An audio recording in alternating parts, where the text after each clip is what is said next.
மொராக்கோவின் கலாச்சார பொக்கிஷத்தை பற்றி நாம் இன்றைக்கு பார்க்கலாமா வாங்க. மொராக்கோ வட ஆப்பிரிக்காவில் பார்த்தீங்கன்னா அட்லாண்டிக் பெருங்கடல் மற்றும் மத்திய தரைக்கடல் கடலோர பகுதிகளில் அமைந்துள்ளது நீல நகரம்னு சொல்வார்கள். அதாவது பார்த்தீங்கன்னா செப் சவுன் அல்லது சவுன் வடமேற்கு மொராக்கோவில் டெட்டோவான் மற்றது ஒவாசானுக்கு இடையில ரிப் மலைகளில் உள்ள நகரமாகும். 1471ஆம் ஆண்டு பார்த்தீங்கன்னா மவுலே அலி பென் ரச்சிட் என்பவரால் ஒரு சிறிய கோட்டையாக நிறுவப்பட்டதாம். இந்த நீல நகரம் அதன் பழைய நகரத்தின் அழகிய நீல நிற கட்டடங்களுக்கு பெயர் பெற்றதா நீல நகரம் என்று அழைக்கப்படுகிறதா.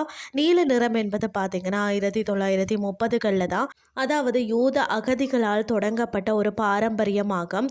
அமைதியான சூழ்நிலை, அழகிய நிலப்பரப்புகள், குறுகிய வளைந்த அதாவது சந்துக்கள் மற்றது கைவினை பொருட்கள், உள்ளூர் உணவு வகைகளை அனுபவிக்கும் வாய்ப்புகளை வழங்குகிறதா.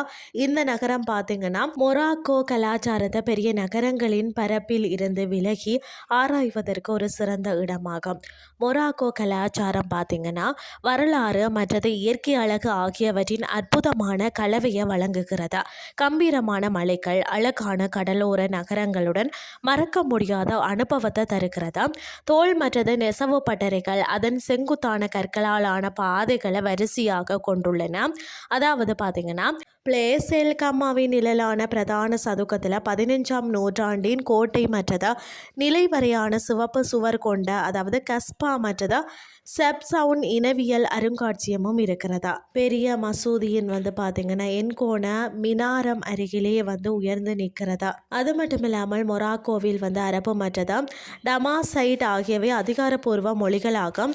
மக்கள் தொகையில் 2/3 பங்கு மக்களால் அரபு பேசப்படுகிறதா. பிரெஞ்சு மற்றது ஸ்பானிஷ் மொழியும் பரவலாக பேசப்படுகிறதா.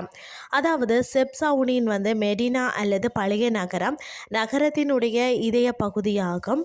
இதன் நீல வண்ணம் பார்த்தீங்கன்னா பூசப்பட்ட வீடுகள் மற்றது குறுகிய கூழாங்கல் பாதைகளால் வகைப்படுத்தப்படுகிறது. அந்த காலத்தில் கட்டப்பட்ட வீடுகள் பார்த்தீங்கன்னா அண்டலூசியன் கட்டடக்கலை பாணியில தான் இருக்கிறது. இந்த பகுதியில் கைவினைஞர்கள் நெய்த பொருட்கள் மற்றது உள்ளூர் கலைஞர்களை வழங்கும் பாரம்பரிய சந்தைகளும் இருக்கிறது. புகைப்படம் எடுப்பதற்கு, உள்ளூர் கைவினை பொருட்களை வாங்குவதற்கும் மற்றது அமைதியான ஒரு சூழ்நிலையை அனுபவிப்பதற்கும் ஏற்ற ஒரு நீல நிற சந்துகளின் மயக்கக்கூடிய வழிகளை காண்பது மிகவும் சிறப்பாக இருக்கும்னு தான் சொல்லணும். அடுத்தது பார்த்தீங்கன்னா செப்சவுன் நகரம் நீல நிறமாக இருப்பதற்கு காரணம் ராஸ் எல்மா நீர்வீழ்ச்சியின் முக்கியத்துவத்தை குறிப்பதற்காக என்று நம்புகிறார்கள். அதாவது பார்த்தீங்கன்னா ராஸ் எல்மா நீர்வீழ்ச்சி செப்சவுன் அதாவது மெடினாவின் வடகிழக்கு வாயிலுக்கு அப்பால் உள்ளது. மலையில இருந்து பார்த்தீங்கன்னா தண்ணீர் பீறிட்டு வரும் சத்தமும் பசுமையான மலைகளும் இயற்கையை ரசிக்க வைக்கிறதா. ஓய்வெடுக்க ஏற்ற இடமாகவும் இருக்கிறதா. எப்படி செல்றதுன்னு சொல்லி பார்த்தீங்கன்னா சர்வதேச விமான நிலையம் அதாவது டான்ஜியரில் இருந்து பார்த்தீங்கன்னா சுமார் 2 மணி நேரத்தில் மொராக்காவில் உள்ள செப்சவுன் அடையலாம். இயற்கை எழில்மிக்க இந்த இடம் மறக்க முடியாத ஒரு பயண அனுபவத்தை தருகிறதுன்னு தான் சொல்லணும். நீங்களும் போய் பாருங்கள், என்ஜாய் பண்ணுங்கன்னு சொல்லி கூறிக்கொண்டு இன்றைய கிறிஸ்டியை நிறைவு செய்து கொள்கிறேன். இதே மாதிரி மற்றொரு கிறிஸ்டியின் வாயிலாக உங்களை சந்திக்கிறேன். நன்றி.